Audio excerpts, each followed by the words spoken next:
The final step in the accounting system process is to prepare financial statements.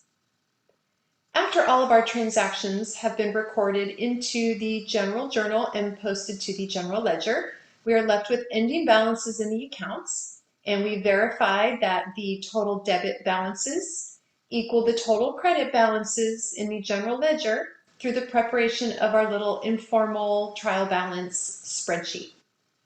Once we know that the general ledger is in balance, we're ready to prepare the 4 financial reports. The very first report prepared is the income statement. The income statement, remember, summarizes the revenues earned and the expenses incurred. From the trial balance, we pick up our 2 revenue accounts. Total revenues earned for this month were $6,100. Total expenses incurred, $2,630. The excess of the revenues less the expenses leaves us with net income. We then use the net income from the income statement to prepare our second report, which is the owner's equity statement. The owner's equity statement shows the change in owner's equity from the beginning of the period to the end of the period being reported. Owner's capital started this month with $30,000 balance. It is increased by the amount of net income, and net income is just carried forward from the income statement and used to prepare the owner's equity statement.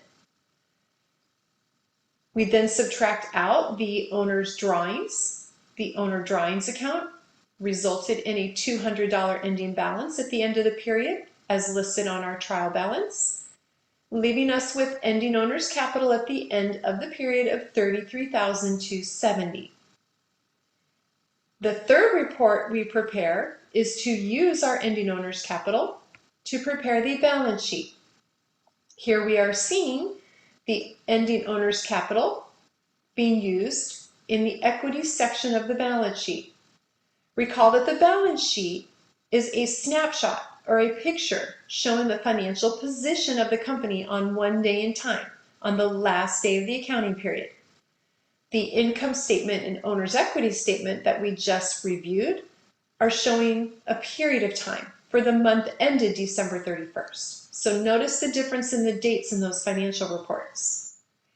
The balance sheet is listing the total assets, all the ending asset account balances from our trial balance to get to total assets, the liability ending balances to get to total liabilities, and the ending equity balance that comes from the owner's equity statement. Total assets should equal total liabilities and total equity. There is a fourth and final financial report, the statement of cash flows, that would be prepared after the balance sheet. However, we are not quite at the point where we learn how to prepare that report, so we will not talk about that at this time and review it at a later time.